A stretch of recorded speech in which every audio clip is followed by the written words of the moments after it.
শবে বরাতের সময় সবাই মাপ পেলেও কিন্তু আপনি মাপ পাবেন না। কেন পাবেন না জানেন? এই দুইটি কাজের মধ্যে, এই দুইটি অংশের মধ্যে আপনিও আছেন।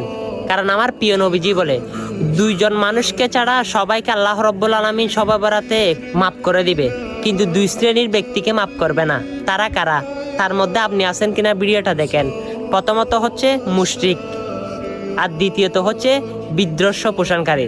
যেমন আপনি একজনের সাথে ঝগড়া করছেন, অনেক দিন যাবত তার সাথে কথা বলা বন্ধ করে দিয়েছেন, কথা বলতেছেন না, সেই অবশ্যই আল্লাহর রাসূলের হাদিস কখনো মিথ্যা হবে না।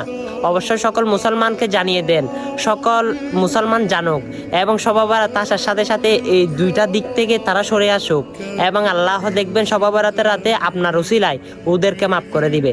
অবশ্যই ভিডিওটা আপনি প্রথমবার দেখে থাকলে ইসলামের খাতিরে অবশ্যই বেশি বেশি ভিডিওটা শেয়ার করে দিবে। আমিন।